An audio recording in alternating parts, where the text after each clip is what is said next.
Welcome into a live Locked On Lions squad show, post-game edition. The Lions come up short in LA against a high-powered LA Rams offense. Natalie Kerwin, tough one this afternoon. Yeah, very much so. Natalie Kerwin with FanDuel Sports Network. Colby Parkinson's knee was down. That's all I have to say about it, and we'll talk about that more. Bradford Banta here, 22-year NFL veteran. Tell you what, 3 quarters, not bad. 3rd quarter, not good. One pride. It's the Lions Squad. Everything Detroit Lions every week. Breaking down all the big hits and game-changing plays from the Motor City. The way only the Locked On Podcast Network can. From the roar of the Lions to the next great chapter, the Lions Squad Show starts now. Welcome one, welcome all. It is a post-game edition of the Locked On Lions squad show. Jake Riepma, Natalie Kerwin, and Bradford Banta with you on the #1 sports podcast platform, the Locked On Podcast Network. Today's episode is brought to you by our good friends over at FanDuel. If you want to be right in the middle of the action this season, visit FanDuel.com and place your NFL live bets all season long. And tell you what, I hope you picked the over in this game because a lot of offense and not a lot of defense. Nat, I loved your intro. We're going to get into some of the questionable calls, but I don't want to lead with that. I want to get the comments going. I want to get everybody all on the same page here as the Lions come up short against the Rams. We'll definitely dive into that. We'll dive into the defense just seemingly unable to get any type of stop when it mattered most. I thought Goff at times looked as good as he has all season long, but they need some help at the wide receiver position aside from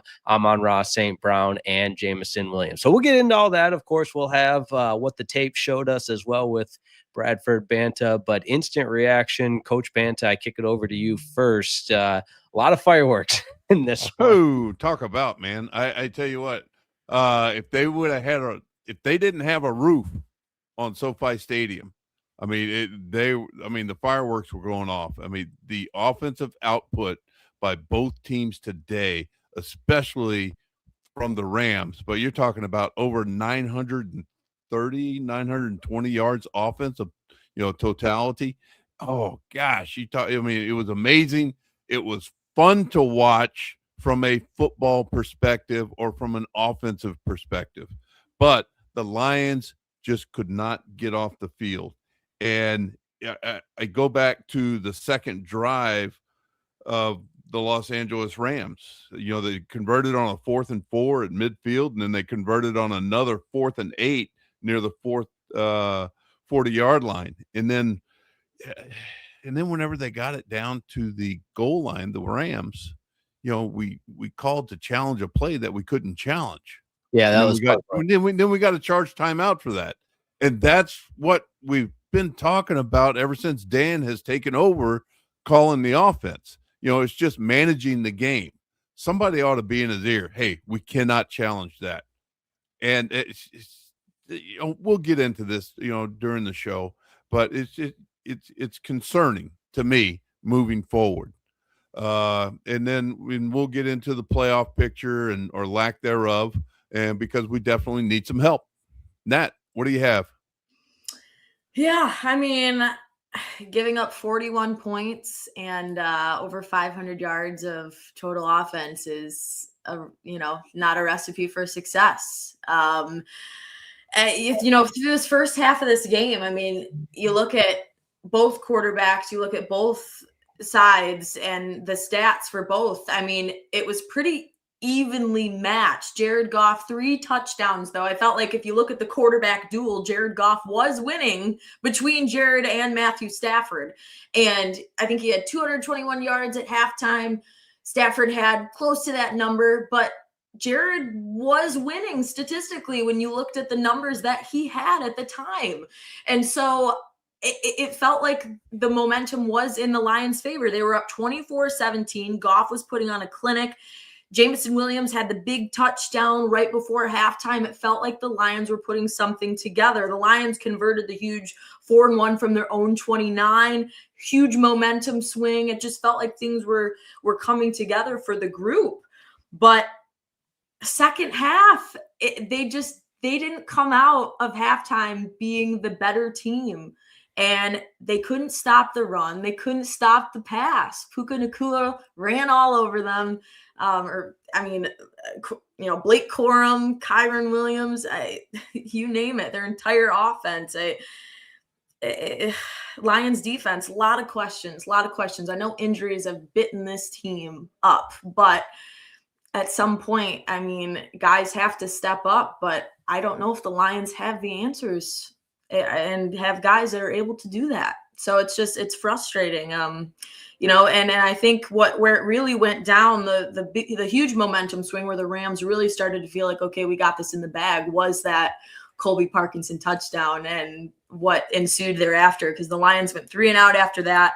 And then Blake Corum scored the touchdown after that to go up by 10. And that's when they continued to pile on the points after that. So that's just where that whole second half is where they felt like they really took the bull by the horns and put the nail in the coffin. So yeah, disappointing result for sure. And as more people join the live stream, we appreciate all of your comments. We'll mix them in here as we go along. But I found myself, and maybe I was alone in this, the first half, though, my eyes were like this big just watching. This is like as good of a product as the NFL has to offer in terms of Stafford playing at an MVP level, the weapons that the Rams have. I saw one of the comments say the Rams get paid too, and they absolutely do. And you look at their remaining schedule, they got a big one on Thursday night, but just from a NFL fan point of view, I was like, this is as good of and captivating of a first half of football. Again, if you like offense, not so much if you're a fan of defense, because there wasn't much of that. And then as I got more dialed in, like, all right, let's go win this game. Let's go steal one on the road. The floodgates open for all the wrong reasons, and the Lions couldn't get a stop. And on the other side, I mean, you can just ill afford to have back-to-back 3-and-outs when your defense is as shorthanded as the Lions defense is, combined with the fact that, oh, by the way, those guys at home were absolutely flying around and playing at an elite level. So not a good combination there. I do think, it's easy, and I'm guilty of this. It's easy when you lose a game to, the sky is falling and everything else. And you put the Lions, percentage wise, they've flashed the graphic a couple of times, 40% now to make the playoffs and something in that ballpark. But it also felt like it was one of those games that whoever had the ball, not necessarily last, because the Lions, 20 seconds or whatever it was there. But if the Lions have a 2-minute or whatever it is there, I don't doubt that they go down and score and have a chance to go for a 2-point conversion for a win. And I know if ifs were fifths, we'd all be drunk, and no ifs, ands, or buts about it. The Lions lost. But at the same time, Bradford, again, there's no moral victories in the National Football League, but I was so pleased with how well the offense played.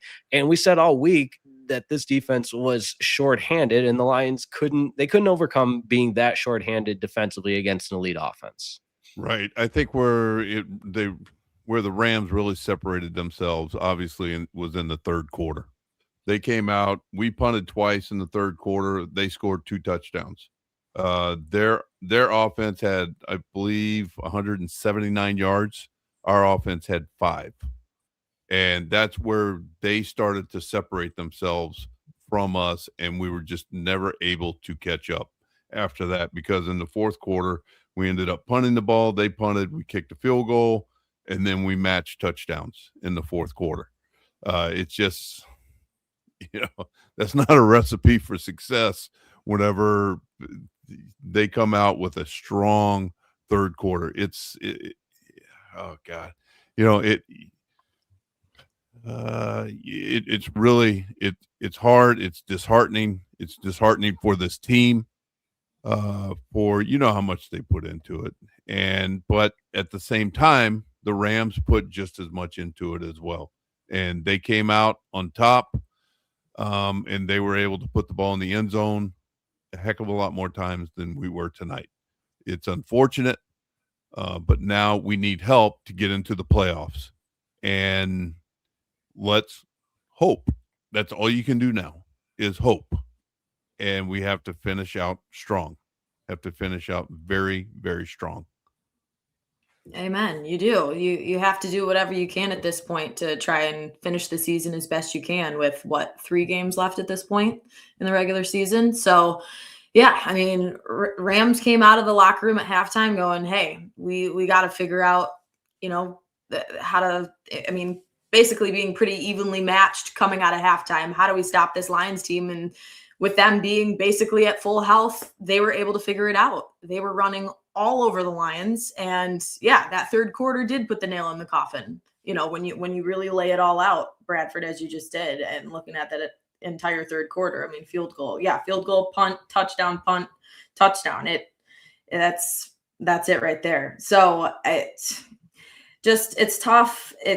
They were able to figure it out, and yeah, Lions just couldn't play catch up. When you fall behind like that, it was hard. I mean, towards the end, thought some sort of miracle might be able to happen. I had a little bit of hope, but Yeah. I don't know. We were all in the Kerwin household here. We all thought maybe we believe in miracles just a little bit. We thought, but yeah, I tell you what though, the way they set up, I mean, what else can you do when you have to go 80 yards in 13 seconds or whatever it is? But right. even a few ticks more, then you get a chance to spike it there, and then who knows? But as we wrap up, yeah, I know. Listen, I know.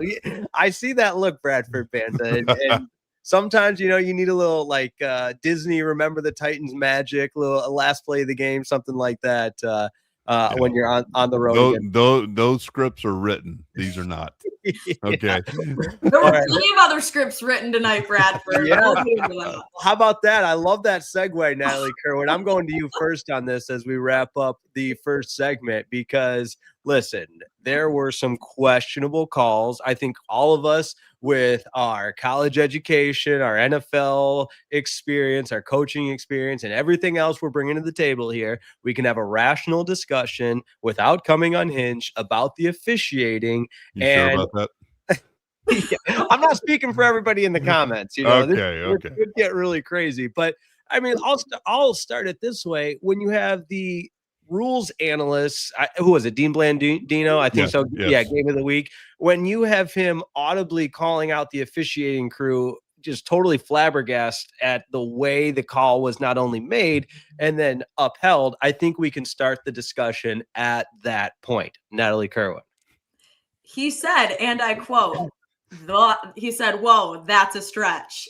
I wrote it down. He said that when they said the call was upheld, he said, "Oh, that's a stretch." I made sure to put that in there. You guys, to me, it was clear as day. His knee was down at the 1 yard line. It did not look like he had complete control. Kevin Burkhardt, Tom Brady, the entire crew did not agree with the call. They all were baffled. Yeah. And so I think, I mean, at that point, it really did feel like, okay, really, this was one of those typical Lions against the ref calls. And I hate to be that person that says that, of course. Yeah. I'm probably going to get some hate in the comments for saying that. But you go online, and even other NFL fans were saying, come on, you can see it clear as day. Right. And to be clear, like, and none of us are insinuating this, but just to get ahead of anybody that wants to say that's not why the Lions lost. We know that's not why the Lions lost, but I'll say it anyways. And maybe the Rams just played really clean football because they didn't get a penalty called on them until the very last. Until 2:47 left in the game. Yes. Which I thought there was a couple of pass interferences. Wait. I missed it. What happened? I just have the timestamps. I have receipts. I didn't say a word. Oh, okay. Yeah. What I love so much is this makes Bradford's skin crawl when we start honing in on the officiating. Yeah. And that's why, sometimes it's 2 against 1 here. Nat and I want to talk a little officiating here. Bradford, we know you got the officials back, and that's what's a good yin and the yang on this show. But I thought J-Mo was on the wrong end of some no-call pass interference. The one over the middle, the deep post, if he squeezes it, yes, it's a big play. And then the one in the back of the end zone, again, they got the call on Amon-Ra St. Brown a few plays later. But I thought the Lions were on the short end of the whistle a couple of times, Bradford. I really did. So you think the refs swallowed the whistle? Okay. I got you. The one with J-Mo. I'm telling you what I saw. The one with J-Mo is feet entanglement, and by no means that is pass interference. Didn't you think there was a little contact with the upper body as I try and demonstrate it here for anybody watching on YouTube? Anybody on the podcast side of things be like, what's this guy doing? He's crazy. But I thought there was a little contact of like an arm bar wrapped around the lower body a little bit, because I get the feet entanglement stuff. Yeah. So that's what I saw. But we have the good fortune of watching this play frame by frame while these guys have to make the call whenever these athletes are going about, 20 something miles an hour down the field. Yeah, I do think this is the perfect time to mix in the first comment here, because Eddie 6035 says Bamford is not a whiny Gen Xer. I'm not Gen X. Come on, I'm a millennial. I might be whiny, but I'm a millennial. Yeah, you're a millennial, right? Come on, yes. Get it right. His name's Bradford, not Branford. It's on the screen. Oh God, y'all are awesome. This is great. At least so so you can make a case in the back of the end zone, the one that you were talking about. You can make a case for the cornerback turning his body towards the ball, as he was making contact with the receiver. Yeah, I thought he turned right into J-Mo and impeded his ability to make a catch. Is that a proper officiating lingo? Yeah. But no, I thought they didn't call any fouls, guys. They did not.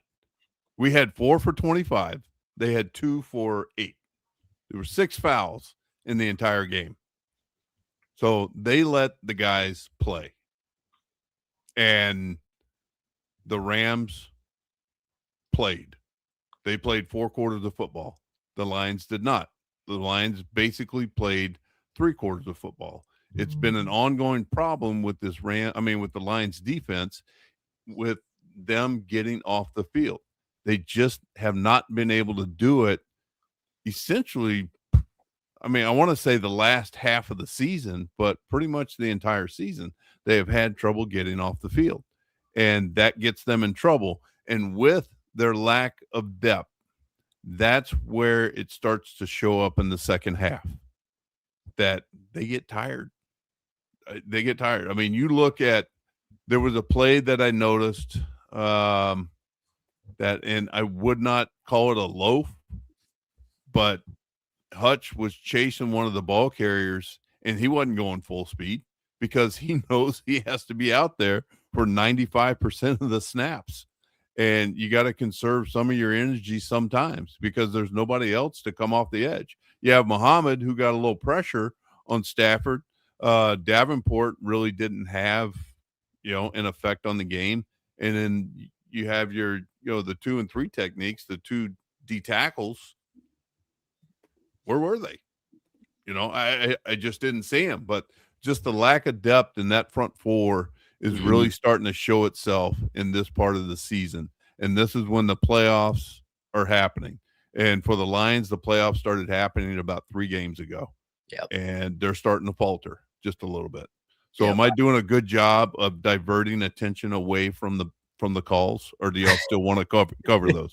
I feel better. I feel validated that some people in the comments are agreeing with us. Our guy Wetlands Productions. And, maybe we are whiny Gen Xers, but I think if you watch, or millennials, I think if you watch the show enough, we're not whiny. Sometimes you got to call it how you see it. This is an instant reaction show, and we're discussing everything. But I do feel validated. Nat, how about you? Yeah, I feel more validated now. That's what Bradford's job is. He has to come in and help calm us down sometimes. Come on, I love it. I love it. We overreact. He keeps us on the straight and narrow. I love it. All right, let's do a deep dive. We're gonna do a deep dive on the offense and defense in the next 2 segments. Any preference for who we start with? Nat, I'm putting you on the spot. Defense or offense? Oh, Should we start with the bad before the good, or the good Do before that. the Yeah, bad? I like it. Let's get the defense out of the way. We'll do a deep dive on the defense. That's coming up next. We appreciate your comments, as well as our instant reaction post-game show rolls right along right here on the number one sports podcast platform, the Locked On Podcast Network. Don't go anywhere. Deep dive on defense is next. Today's episode is brought to you by our good friends at Aura Frames. Hey, the holidays are officially here, which means gift hunting season is on. And if you want something meaningful, personal, and guaranteed to get a reaction, Aura Frames is the gift that delivers every time. It's not just something you wrap, it's a way to share memories, because Aura isn't your average picture frame. You can preload the frame with photos before gifting it, so when they plug it in, the memories are already there. No apps to figure out, no setup headaches, just instant smiles. I can attest to this. Gave our grandparents one of these last year. Had all the pictures all lined up and everything. Oh, brought tears to their eyes and everything. It was the best gift ever. I'm just going to go ahead and put it that way. Grandparents, parents, newlyweds, anyone who loves photos, memories, and endless, that's right, pictures of endless 30-second videos through the Aura app. Super easy to use. You can even add a personalized message right inside the frame, so the gift feels thoughtful, and the moment it's opened, it all begins. So for a limited time, save on the perfect gift by visiting auraframes.com to get $35 off Aura's best-selling Carver matte frames, named number one by Wirecutter. You know you got to listen to Wirecutter. Use that promo code Locked On at checkout. That's AURA frames.com. Promo code Locked On. This deal is exclusive to listeners, and frames sell out fast, so order yours now. Get it in time for the holidays. Support the show by mentioning us at checkout. Terms and conditions apply.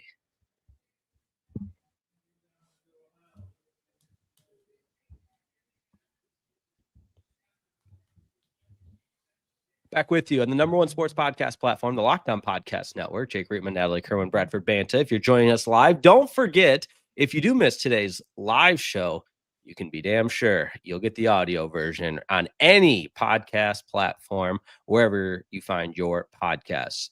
Deep dive on the defense is coming up next. And when you give up, 41 points? Yeah, 41 points.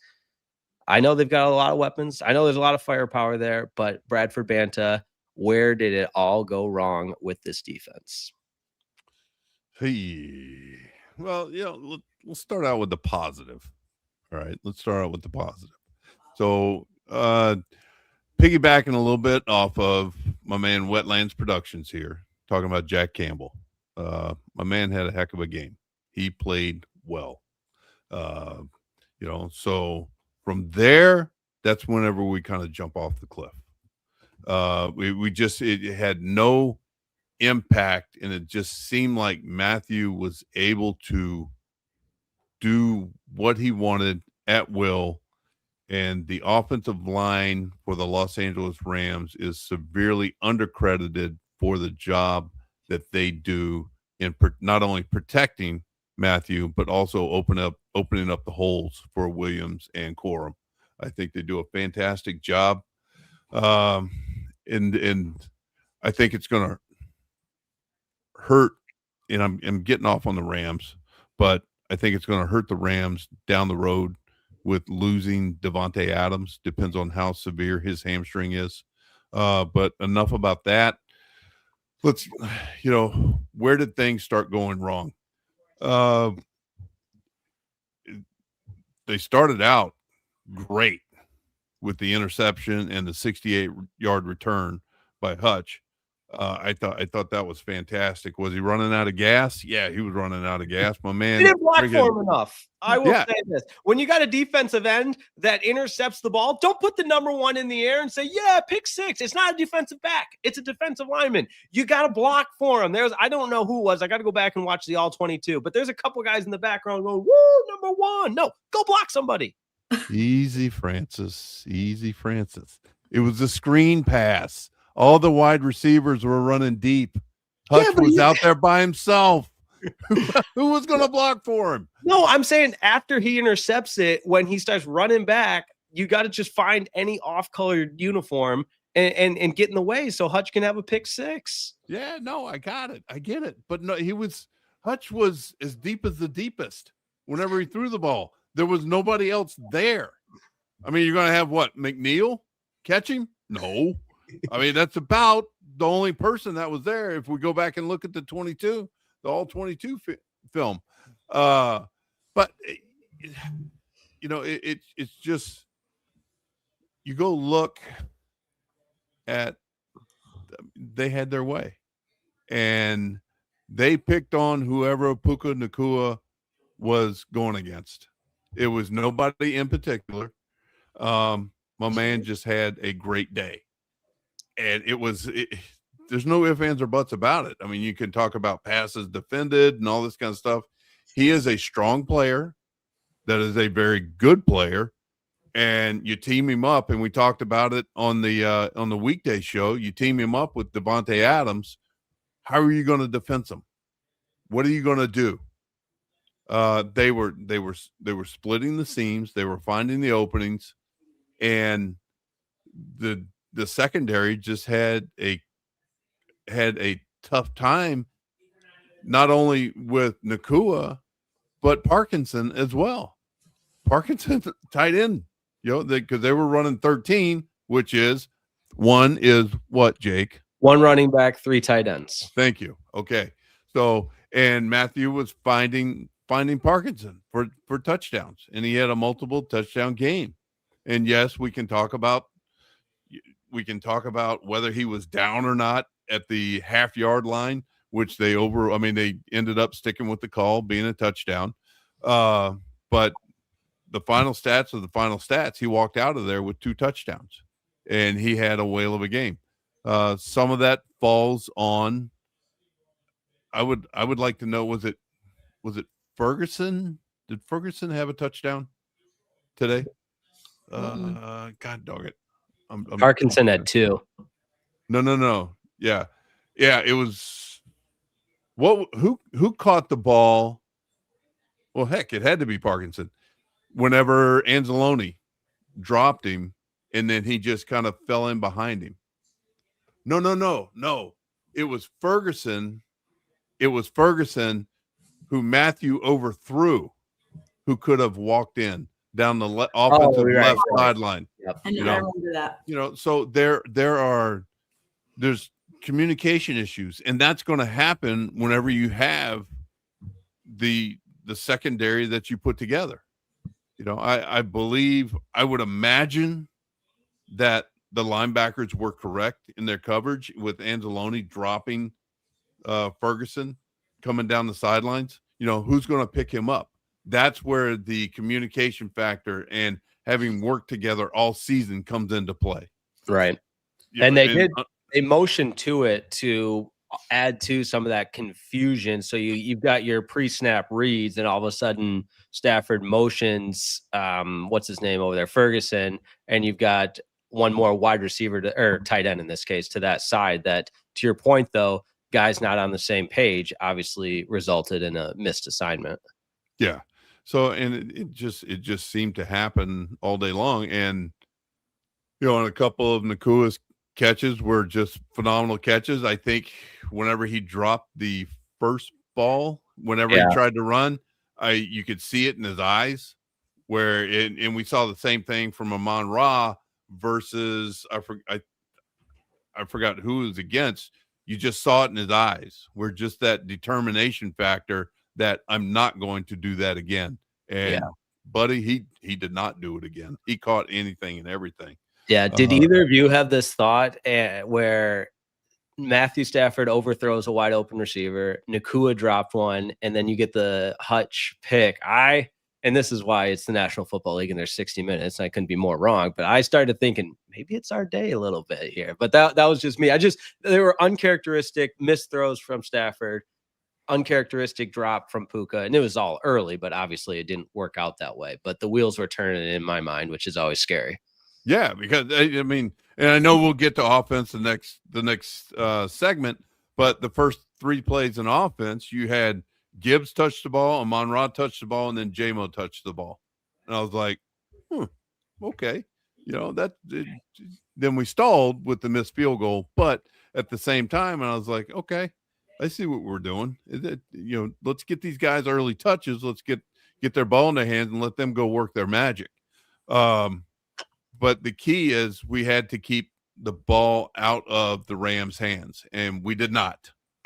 And I know we touched on it earlier in the show.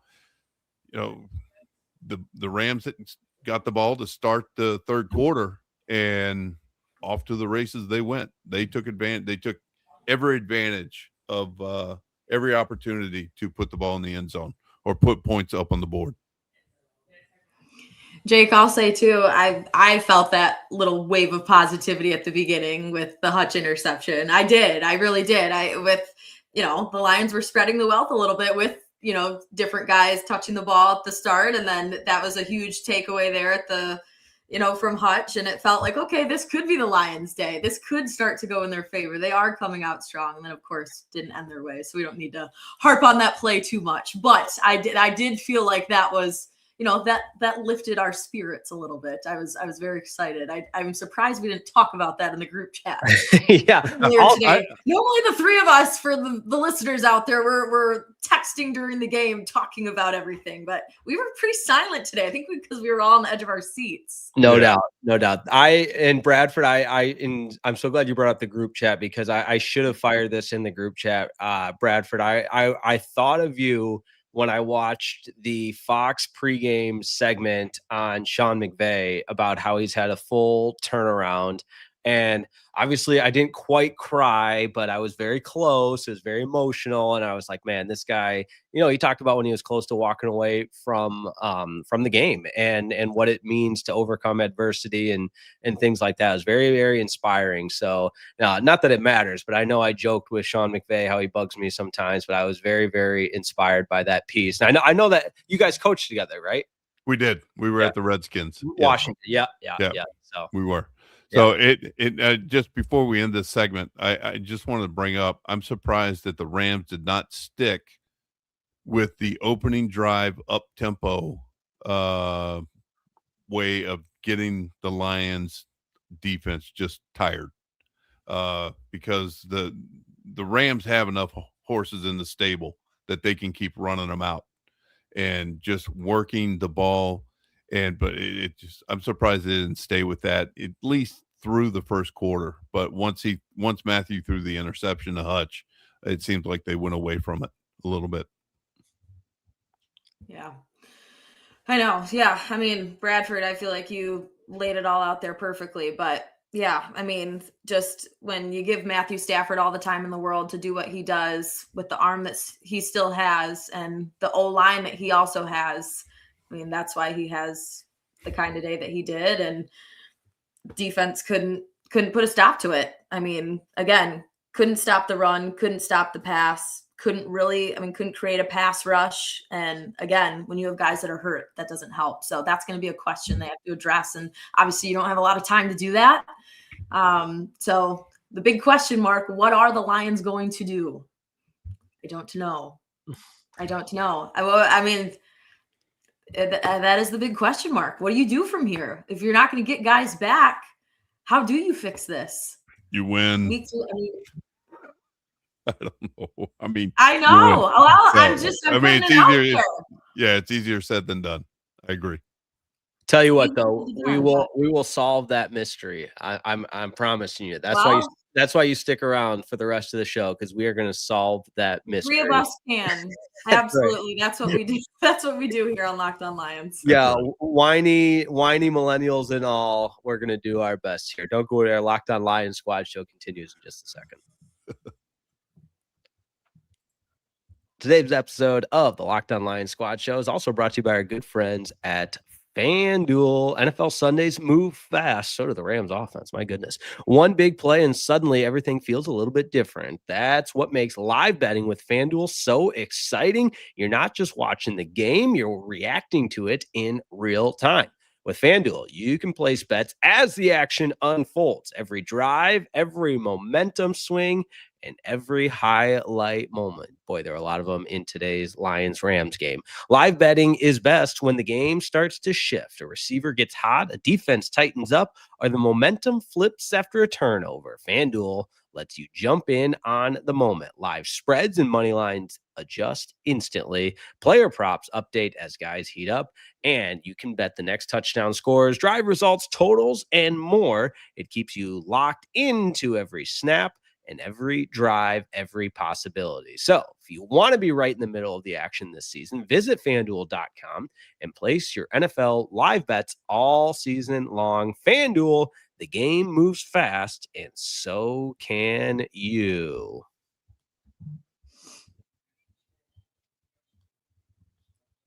We are back with you on the #1 sports podcast platform. Jake Riepma, Natalie Kerwin, Bradford Banta. If you miss any of today's show, go ahead and download the audio-only version, which will be available immediately upon the conclusion of today's episode. Natalie Kerwin, I will also add that was some pretty fire copy from the FanDuel right there. I'll let you guys use that one over on the Pistons broadcast from time to time. I mean, I was dialed in. You were. We'll hire you. No, I mean, don't you have to read some FanDuel reads when you're sideline reporting? I do every time. Yeah. Odds subject to change. Come on, yes. I'm a fan. I watch. Okay, I was gonna say yes. We have to do it twice a game. Oh yeah, we have our very specific reads. We have to hit them. Even though. Yes. Yeah. Shout out to Locked On for canceling the Locked On NBA postgame show. Shout out less than a week before the season starts, but that's neither here nor there. We'll mark that 36-15. Nice knowing you guys. All right. Lions defense, not good. Lions offense at times, really good. I thought, and I was texting with some guys, and I should have been adding to the group chat. That's on me. But Goff just looks so assertive with downfield throws in that first half. And I'll get it out of the way, say there's no moral victories, nothing like that. But that first touchdown to Amon-Ra St. Brown, and then the third one to Jameson Williams. And obviously, you guys know me. I'm a Goff fanboy, a Goff apologist. And you look at his body of work over the last 3 years. I won't have to get into all of it, but the guy's a damn good quarterback. And we saw flashes of the Jared Goff that can be absolutely lethal with accurate throws down the field. Well, I think he went into SoFi feeling like he had to show it off today, right? Like, all the storylines of Sean McVay going back to where he came from, all the things, the huge game on the line. I think he was dialed in today, and we could see it, right? I mean, that first touchdown, yeah, it was a huge momentum swing, I thought, too, at that point, right? I mean, going up 7-0, that's when, going from the Hutch interception, then going to that touchdown, it felt like, the Lions had everything right in their favor. And then, I really thought Jared did have a great day. When you look at his stats, 338 yards, 3 touchdowns, 0 interceptions, 1 sack, 25 for 41. Felt like it did look like the old Jared today for the most part. It felt like he did have, obviously the connection with him and Amon-Ra today was great. And Jameson Williams too. The connection with both those guys today was really on par. And I thought it was great with both those guys. So I thought he looked comfortable. But again, my mind still goes to the defense not being able to get it done, which takes away the good day that Jared had, of course. But yeah, I thought he had a great day, especially having both those guys as targets. How do you feel about it, Bradford? Yeah, look, Jared, anytime any of these players walk out onto the field, there's extra motivation to prove themselves. And today, Jared had a little extra motivation just because that used to be his team. He was the first pick of the Los Angeles Rams during that draft year. And I thought he played winning football today. We just needed to, and some of the other players did not. But on the offensive side of the ball, look, he was going home in more ways than one. He was going back to his original team, and then he's from California, and it's Jared. It you can everybody. I kind of laugh every time whenever they pit or put quarterback versus quarterback. Yeah, Because exactly, they don't play against each other. They're playing against, it should be quarterback versus the defense, or right. Defense versus the quarterback. And why do they do that? Well, because it sells ratings. That's why. There's no questioning that. Jared helped the Lions put themselves in a position to succeed. And there were times where there's some questionable calls, not on Jared's part, but just from a possible play calling perspective. We're like, well, what are we doing? And just one in particular, whenever we kicked the 48-yarder, I believe the third to last drive, whenever we kicked the 48-yarder, instead of giving ourselves a chance to possibly get in a 4th and short situation, we run the ball. Yeah, we get stuffed for a loss. It was a TFL, a tackle for a loss, and I you're just like, come on, you want them to pull through, and you're pulling for them, and I just, how can I say it?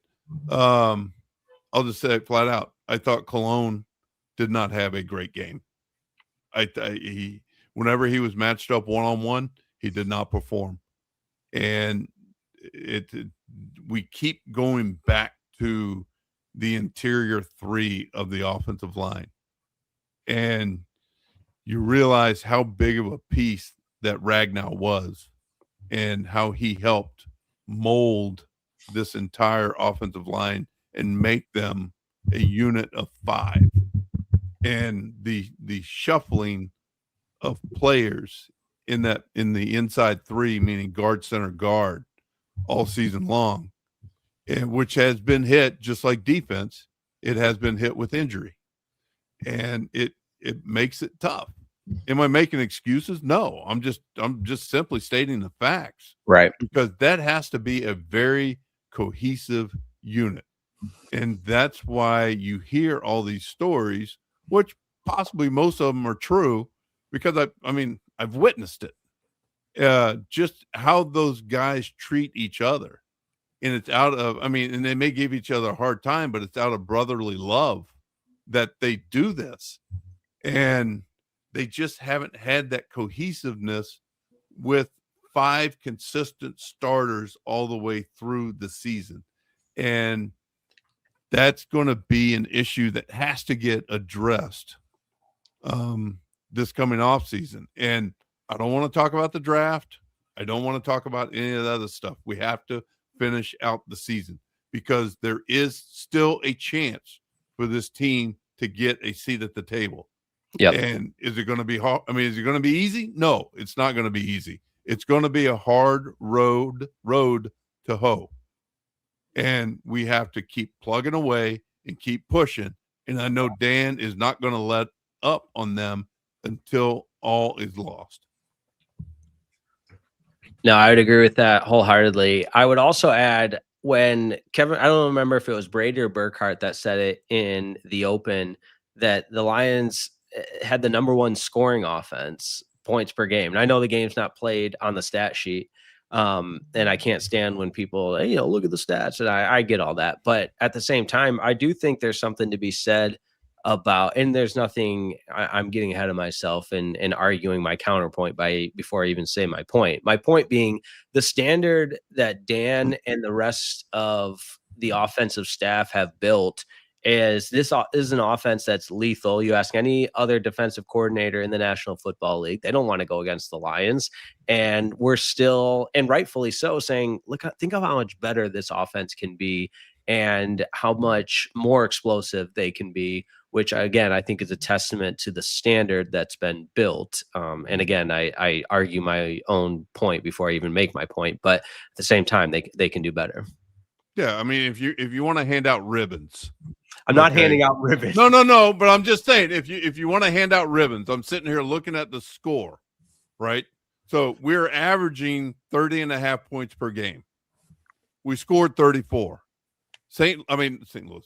The Los Angeles Rams defense has been a stingy 17.5 points per game throughout the entire season. We doubled that. So, hey, that's a ribbon. It doesn't go in the W column where it counts the most. Right. And,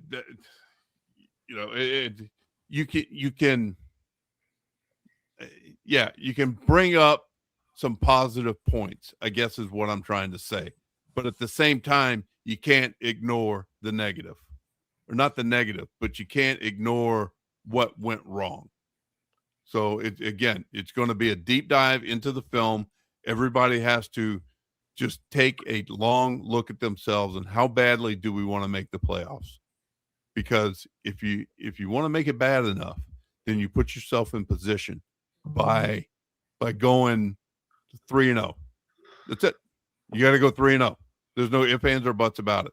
If you don't go 3-0, you might as well pack your car and have the motor running with the Bears game in Chicago, because you'll be leaving from there. Right. No, I mean, hey, coming into a game, going against a defense, as you just said, that only has allowed on average 17.5 points a game, which was third best in the league, and being able to put 34 on them, nearly double, is something, right? That is a positive. That is something that you would give a gold star, a ribbon to. Right. Exactly. But there is more room for improvement, of course, and they're going to need to be on their total A game for that Bears game. Absolutely. Week 18 is going to be huge.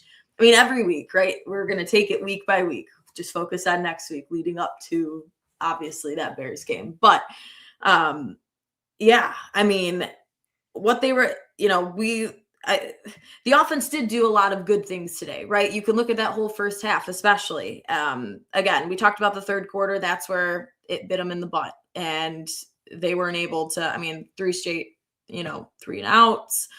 The defense was not able to, help get any stops. But we can point to, there was more good than bad offensively today. And so I think you can hang your hat on that.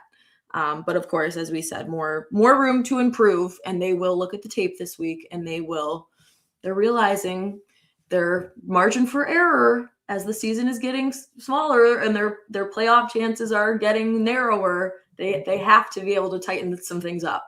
So, and this is what we call playoff football. Correct. Which started, as you said, a month ago. Yes, exactly. So you can't go out there and you can't get tight. You have to go out there and play just like you've been playing, but you can't have the drops. You can't have the missed tackles. Whenever there's a turnover opportunity on defense, you take advantage of it. And whenever somebody's trying to punch that ball out with you holding on to the ball, you have to hold on to it a little bit tighter, because and what I've always told players whenever I was coaching, the ball is king and everybody wants to get the ball. It's a good way to put it. Let's tie a bow on tonight's instant reaction post-game show. Look ahead to next Sunday's game, as well as the remaining schedule, and break it all down. Don't go anywhere. We close up shop next on a live Locked On Lions Squad show.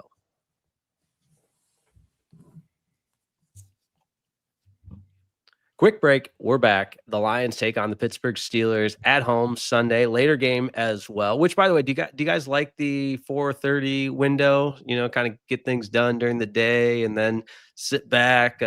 Listen, I don't want to brag. I'm going to brag for a second. I did laundry. I cleaned. I did more cleaning. I grocery shopped, guys. I mean, this was a big day for your boy before kickoff. So Gotta you said, work so you out. did what? You did watch the One game. time. You watched the game.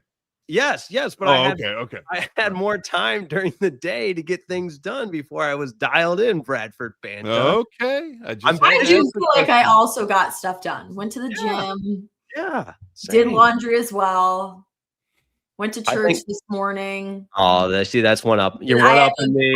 I mean, I had to throw that in there. You were trying to brag. I could one up a little there. I hung out with my cousins and we read some Advent book last night. So I'm checking the box for the had some kind of spiritual enlightenment there, guys. So not that I have a report card for you guys. But. How many of y'all read the Night Before Christmas? Have you read it? I feel like we all have, yeah. Yeah, I've read it before, not So, recently. Yeah, now not the recently question. Now the question is, you got to read the Cajun Night Before Christmas. The Southern version. Oh no, this is the Cajun version. Night Before Christmas. Oh boy. Yeah. Oh boy. Can you give us a little preview? I was just gonna say, why don't we do it live on a Locked On Lions? Every time? We can do that. There'll be a tease for the next show. How's that? I love it. I love it. I love it. It was the night before Cajun Christmas. Oh, I love it. You have no idea what you're. I really don't. I feel like the three of us, we need a show in addition to the Locked On Lions squad show, because there's always so many other things that we can get into, but we keep those guardrails up, and That's sometimes right. we swerve out of the lane. Sorry, Sam, but we'll get back into it here. So Lions, Steelers, and then the Christmas Day game against the Vikings, revenge on the mind there, and then the game at the Bears. But one game at a time, guys. We cannot look ahead. It's all about beating the Pittsburgh Steelers at home on Sunday at Ford Field. I have a question. Yes, I love big. How big of a needle did Watt use to get a punctured lung? Yeah, that's crazy. That it wasn't the same thing happened to the quarterback Tyrod Taylor, right? It's something similar, yes. Yeah, scares me. Yeah. It's way above my pay grade, which is not going to surprise a lot of people. But the medical path was never even part of the bell curve with me. Like the blood, any of that, just not for me. Let the professionals do their thing. Yep, that was never on my career path either. I'm right there with you. But I was always the guinea pig, so I've been through a bunch. Yeah. No, absolutely not. Dry needle. Yeah, I mean anything and everything, you name it, probably so. I would have done it. So, yeah, that scares me a little bit. But here's one thing I've never done though. I've never done the cupping. I've never done the cupping. Have y'all ever done that? No, but I feel like I see so many people. I mean, so many athletes do it. Yeah, I've always wondered what it feels like. Yeah, no, I've seen it done. I mean, my kids have done it. I've seen a lot of athletes, that whenever it seems like it's become bigger in the last 10 years, 10, 15 years, somewhere around there. So it's yeah, I mean just the advancement in medical technology. yeah, I had a few shoulder issues back in the day at the old Northwood University, and we were big on the stem treatment. Bradford, did you ever have to do stem treatment? Oh, many times. And they our athletic trainer thought it'd be hilarious just to mess with my shoulder and turn it up as high as it'd go, and I was like twitching as the stem was going through me. Oh yeah, that was not fun. You ever play a game with your buddy? You're sitting there next to him and you're controlling, hey, who can go higher? Oh yeah. Yeah, I told her, yeah. Like, a little bit longer. Yeah, that's great. That's great. I enjoyed it. Now you got to try it. But all right, I know the comments are all over it. They love this off the rails post game edition. But hey, Lions lose to the Rams. Bummer of a game, 41-34. Defense has some soul searching to do. They'll hope to find it against the Pittsburgh Steelers because the playoffs start now. Lions have around a 40% chance to make the playoffs still with the loss today. Going to need some help. The Packers losing doesn't hurt. We'll keep an eye on that wild card race as well. Rams and Seahawks on Thursday Night Football upcoming will be an important game as well. The San Francisco 49ers, a team to keep an eye on as well. The Bears keep winning, which is just wild. But hey, we knew the Ben Johnson effect would eventually land, but this is a different team than the Chicago Bears, that is, than the Lions put a 50 burger on early in the season. Can I say something concerning like the Bears game? So Yeah. I was up in Chicago this past weekend for the Patrick Manley Long Snapper of the Year Award, which was won by Bo Gardner of the University of Georgia. It's given to the nation's college collegiate top long snapper. So I was up there at the award, and I took my daughter with me, and we were going. Oh gosh, it was Friday night. The event was Saturday night, but Friday night she's like, "Dad, I have a friend of mine that works for the Bears." And I'm like, "Yes." And she's like, "I also have a friend coming in town." I'm like, "Okay." She's like, let's go to the game on Sunday." So I sit there and I think about it, and everything that I brought was for the event, which is inside. Okay. And so I'm sitting there and I told her, I'm like, "Hey," I was like, I really don't want to go. I go, "Here's my reason why, is because," and she's like, "Well, I'll drive back from Chicago and you can listen to the game and we'll make it back in time, for you to do the show." And I was like, "Okay." I'm like, I get all that and I appreciate that. But, I started thinking to myself, and you always check the weather, right? And it's going to be, single digits with a wind chill in the negative. And I looked at her and I'm like, "Sugar," I go, I only have tennis shoes, and I brought no like thermal wear to wear to the game. I go, I think my upper body would be fine. I have enough layers for that, but nothing for my legs and nothing for my feet. And so, and she's like, "Oh, no, I want to go. And I was like, finally, I just said, "No, we're not going." and she, and she looked at me this morning as we were walking to the car to leave to come back from Chicago. And she looked at me this morning. She's like, "We made a good choice." Oh. I was feeling the other way, like, man, she wanted to go to the game. And you could scouting, but no, yeah, Soldier Field, no joke. The wind off the lake. Yeah. I mean, it was negative wind chill today. Yeah. So no thanks. Yeah. No thanks. Well, we're glad because we got to pick your brain after an instant reaction show. That's the commitment to the Locked On Lions squad show. Yeah, that's right. That's right. All right. Back to our regularly scheduled programming with a Thursday live show and a Sunday postgame show for Bradford Banta, Natalie Kerwin. I'm Jake Riepma. Any final thoughts on the Locked On Lions squad show? For me, win. I love it. Get it together. Get back to the grind. There it is. We'll talk to you next time on a live Locked On Lions squad show. Make sure you like today's video. Check out Locked On Lions on the daily with Matt Derry, and make sure you subscribe to the channel on the #1 sports podcast platform. For Bradford Banta and Natalie Kerwin, I'm Jake Riepma. Thanks so much for watching. Lions will look to get back at it next week. Talk to you then.